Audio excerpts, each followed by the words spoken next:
Some horror films invent rituals, others borrow them. And a rare few go further, quietly reconstructing beliefs that were never meant to be staged, repeated, or spoken aloud for an audience. Cinema is built on illusion. Sets replace sanctuaries. Actors replace believers. Words are written to sound ancient without being dangerous. But scattered across the history of horror are films that refused that safety. Productions that turned to real texts, authentic symbols, and unchanged incantations, not for accuracy but for effect. The result wasn't louder scares. It was a lingering unease, a feeling that something had been rehearsed too faithfully. These films don't announce their transgressions. They don't frame rituals as spectacle. They let repetition do the work. A gesture performed once means nothing. Performed again, it suggests intent.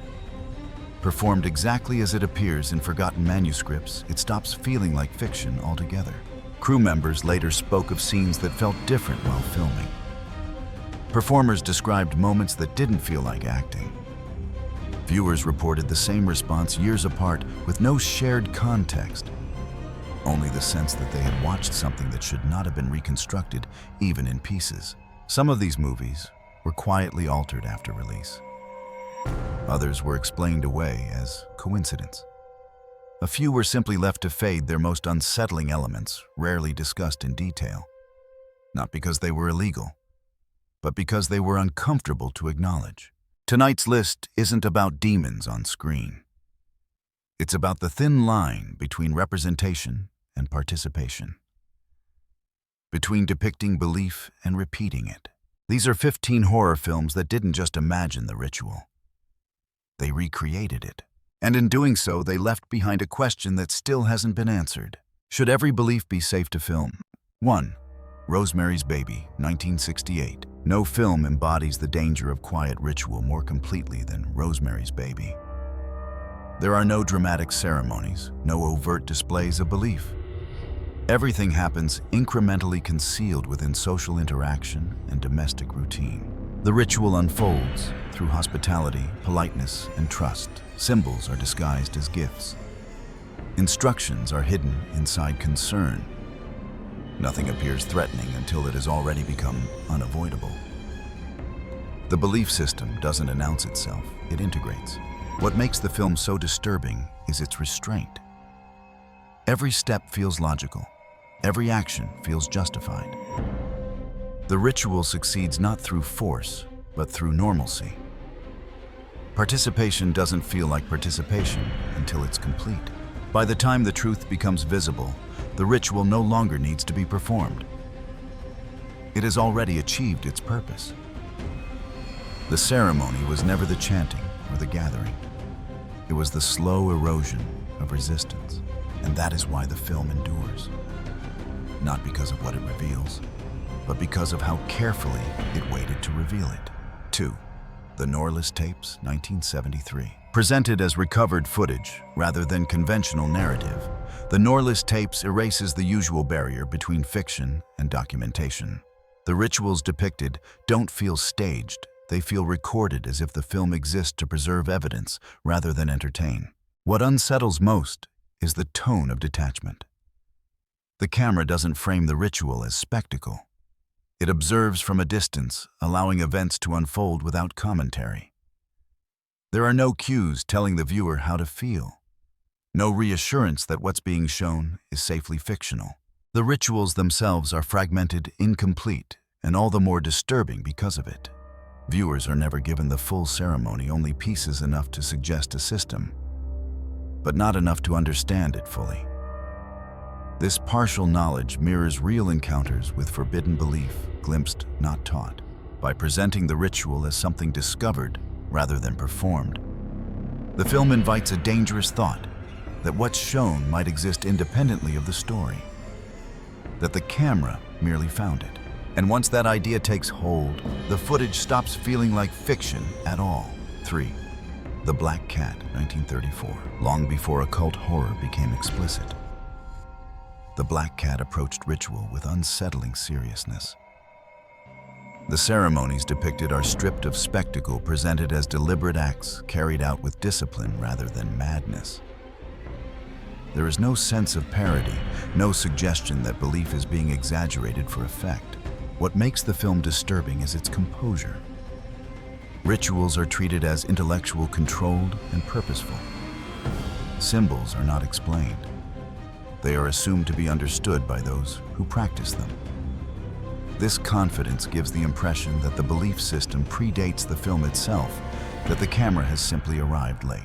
The visual language reinforces this tone. Spaces are rigid and symmetrical. Movements are precise. Nothing feels chaotic. The rituals aren't about summoning terror. They are about maintaining order through belief. Even now, the film feels uncomfortably earnest. Not because of what it shows, but because of how calmly it shows it. There is no sense that the ritual is being questioned, and that absence of doubt makes it feel real. 4. The Omen, 1976. Unlike films that center ritual as an event, The Omen presents belief as a series of signs, small, deliberate, and easily dismissed.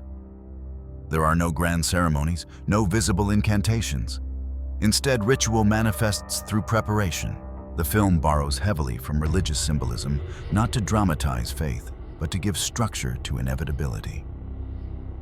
Objects appear where they should not. Knowledge surfaces exactly when it's needed. Each element feels placed rather than discovered. This precision creates unease.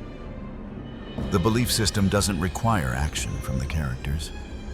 It moves independently, arranging circumstances to ensure its own continuation.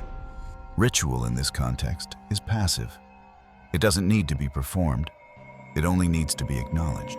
The horror emerges from recognition rather than fear. Once the pattern becomes visible, resistance feels meaningless. The ritual has already accounted for doubt, hesitation, and disbelief. What lingers after the film ends is not terror, but resignation. The sense that belief systems don't need worship to function. They only need time. 5. The Sentinel, 1977. In the Sentinel, ritual is not performed in public. It is sealed behind walls, disguised as routine, buried beneath architecture that appears mundane on the surface. The ceremony is never announced. It is inherited. The film treats belief as maintenance rather than spectacle. Certain roles must be fulfilled. Certain spaces must remain occupied. The ritual persists not through chanting or symbols, but through obligation. Someone always has to be there. What makes this unsettling is how quietly the responsibility is passed along. The ritual doesn't seduce. It waits. It endures unchanged while individuals rotate in and out of its grasp. The belief system feels ancient, not because it references the past, but because it outlasts everyone involved. The film's restrained presentation reinforces this unease. There is no urgency, no dramatic revelation. The truth emerges slowly, almost reluctantly, as if acknowledging the ritual is itself a burden. By the end, the horror isn't what the ritual protects against. It's the realization that belief can persist without believers, so long as someone continues the role. 6. The Wicker Man, 1973. What makes The Wicker Man profoundly disturbing isn't its climax, but how patiently it earns it. The ritual at the center of the film is never rushed, never hidden, and never treated as aberrant. It is presented as culture, as tradition, as something ordinary to those who practice it. From the moment the protagonist arrives, belief is embedded into daily life. Songs replace prayers. Celebrations replace warnings. The ritual does not interrupt the community, it defines it. Every action, no matter how benign it appears, aligns with a larger ceremonial structure that has been operating long before the story begins. The film's power lies in its logic. Nothing feels arbitrary. The ritual unfolds exactly as it should, step by step, without panic or doubt from those involved. This calm certainty is far more unsettling than chaos. It suggests a belief system so complete that it no longer needs to justify itself. By the time the full meaning of the ceremony becomes clear, resistance feels irrelevant. The ritual has already succeeded, not because it was hidden, but because it was accepted. Participation didn't require belief, only presence. And presence in this case was enough. 7. Alucarda, 1977. Few films treat ritual with the same intensity as Alucarda. Here, belief is not subtle or restrained. It is overwhelming, relentless, and deliberately excessive. The ceremonies are chaotic, but not careless. Beneath the frenzy is a structure that feels disturbingly intentional. What makes the film unsettling is its refusal to distance the audience. Rituals are shown in full without softening or symbolic abstraction. Movements are repetitive. Chants are insistent. The sensory overload isn't there to shock, it's there to simulate total immersion. This approach creates discomfort rather than excitement. The rituals feel invasive, as though the viewer has been placed too close to something meant only for participants. There is no safe observational distance. The camera doesn't judge or explain. It simply remains present. The cumulative effect is exhaustion. Not narrative exhaustion, but psychological fatigue, the kind that comes from prolonged exposure to intensity without release. That exhaustion mirrors the function of ritual itself, breaking resistance through repetition and overwhelm. By the time the film ends, it feels less like a story has concluded and more like a ceremony has finally dispersed. And the lingering question isn't what was invoked, but what part of the audience was drawn in while watching. 8. The Possessed, 1977. This film approaches ritual not as an event, but as an atmosphere. The Possessed rarely pauses to explain what is happening. Instead, it allows space movement and repetition to do the work normally assigned to exposition. The rituals are fragmented, never fully presented, never neatly framed. Symbols appear briefly, then vanish. Actions feel purposeful without being clarified. The effect is disorienting, as if the audience is witnessing a ceremony from the outside, unable to understand its language, but fully aware of its presence. Lighting and pacing are crucial here.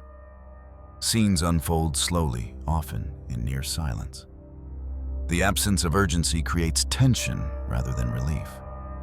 It feels less like watching a film and more like being present during something ongoing, something that does not require explanation to those involved. What makes this particularly unsettling is the sense that the ritual does not need narrative justification. It exists independently of plot threading through the film like a current beneath the surface. Characters don't question it. They respond to it instinctively, as though familiarity has replaced fear. By the end, the ritual feels less like a secret and more like a condition, something that has always been there waiting to be noticed. And once noticed, it refuses to be ignored. 9.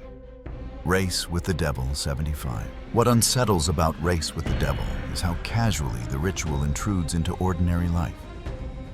There is no buildup, no warning, no sense that the moment is meant to be witnessed. The ceremony appears suddenly already in progress, as if the audience has arrived late to something that would have continued regardless. The ritual itself is brief, almost incomplete on screen, but its structure is unmistakable. The spacing of participants, the controlled movements, the deliberate silence between actions, all of it suggests a practice learned, repeated, and protected over time. Nothing feels improvised for the camera. What follows is where the film becomes disturbing. The ritual doesn't end with the scene. It extends outward, shaping the behavior of everyone connected to it. Belief becomes mobile, portable, capable of reorganizing reality, far from its original setting. The implication is clear: rituals don't belong to places. They belong to people. The horror here isn't supernatural escalation. It's the realization that belief networks can exist anywhere unseen, operating in plain sight. The ceremony was never isolated. It was only briefly exposed. And once exposed, it didn't need to be repeated. It had already done its work. 10. The Seventh Victim, 1943. At first glance, The Seventh Victim doesn't resemble an occult film at all. There are no candles, no chants, no overt ceremonies. And that's precisely what makes it unsettling. The ritual here is hidden in structure rather than imagery. The film presents belief as something embedded within routine. Meetings occur behind closed doors. Language is coded. Loyalty is tested through silence rather than spectacle. What emerges isn't a dramatic ceremony, but a system of behavior that functions exactly like one. This restraint creates a different kind of horror. The rituals aren't performed in shadows, they're integrated into daily life. Participants don't appear possessed or frenzied. They are calm, deliberate, and disturbingly normal. The absence of visual excess makes the belief system feel credible. The camera reinforces this by refusing melodrama. Scenes unfold with measured pacing, allowing the weight of implication to replace overt fear. The sense of threat comes not from action, but from inevitability. The feeling that once someone enters this structure, escape becomes conceptually impossible. By the end, it's clear that the ritual was never about summoning anything supernatural. It was about control, secrecy, and devotion. And that realization is far more unsettling than any incantation spoken aloud. 11. To the Devil a Daughter, 1976. This film doesn't rush toward its rituals. It surrounds them with restraint, silence, and suggestion. What makes To the Devil a Daughter disturbing is how patiently it prepares the ground, as if belief must be cultivated before it can be enacted. The ritual elements are fragmented, revealed in pieces rather than full displays. Symbols appear briefly, then disappear. Gestures are hinted at rather than explained.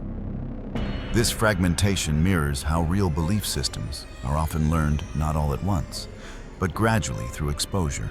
When the ceremonies finally surface, they feel earned rather than staged. The film doesn't pause to clarify meaning. It assumes that the ritual has its own internal logic when the audience is not entitled to fully understand. That refusal to explain creates distance, and with it, unease. The visual language reinforces this effect. Lighting is subdued, spaces feel enclosed, and the pacing avoids urgency. The ritual doesn't interrupt the narrative, it absorbs it. By the time its purpose becomes clear, it already feels irreversible. What lingers after the film ends isn't fear of the ritual's outcome, but discomfort with how quietly it was allowed to unfold. As if the most dangerous beliefs don't announce themselves, they wait to be accepted.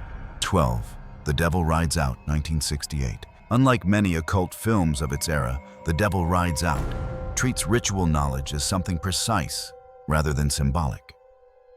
The ceremonies shown aren't chaotic or theatrical. They are orderly, measured, almost instructional. Every movement has intention, every symbol a defined place within a larger system. The film's unsettling quality comes from how confidently it presents this structure. There is no sense of improvisation. Protective circles are drawn with care. Words are spoken as if accuracy matters. The rituals feel less like cinematic invention and more like procedures that must be followed correctly. What makes this particularly disturbing is the film's refusal to sensationalize. The camera doesn't exaggerate the ceremonies or heighten them with frantic editing. Instead, it observes calmly, as if aware that ritual power, if it exists at all, comes from discipline, not spectacle. The atmosphere that emerges is one of legitimacy. Viewers aren't invited to laugh or recoil. They're asked to watch closely, and watching closely creates an uncomfortable implication. These practices are being treated as operational, not metaphorical. By the time the ritual concludes, the unease doesn't come from what was summoned, but from how believable the process felt.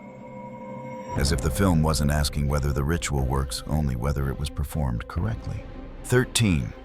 The Believers, 1987. Unlike many occult films, The Believers doesn't rely on vague mysticism. Its rituals are researched. The symbols aren't invented. The practices depicted draw directly from documented belief systems, reconstructed with unsettling accuracy, rather than cinematic exaggeration. This attention to detail changes the tone immediately. The rituals don't feel symbolic, they feel functional. Every element appears to serve a purpose beyond storytelling. Movements are precise. Objects are treated with care, not spectacle. The film doesn't dramatize belief, it respects its mechanics. What unsettles viewers most is how grounded everything feels. The ceremonies aren't hidden in ancient ruins or distant pasts. They exist alongside modern life, integrated seamlessly into familiar spaces. That proximity erodes the safety normally provided by fiction. There's a moment quiet, easily overlooked, where the ritual stops feeling like a plot device and starts feeling like a reenactment. The camera doesn't flinch. The scene doesn't rush. It allows the process to unfold fully without reassurance or commentary. Afterward, many viewers describe the same reaction, not shock, but discomfort. A lingering sense that the film didn't merely depict belief, it activated curiosity about it. And curiosity, when paired with authenticity, can feel dangerously close to participation. Because once a ritual is shown exactly as it exists, the line between observer and witness becomes uncomfortably thin. 14. The Mephisto Waltz, 1971. There are no chants shouted into darkness here. No dramatic invocations. Instead, the Mephisto Waltz hides its ritualism in repetition, in routine, in things that appear harmless until they occur one time too many. The film borrows heavily from Western occult traditions, not to explain them, but to structure behavior. Characters move through spaces as if following an invisible pattern. Certain actions recur without commentary.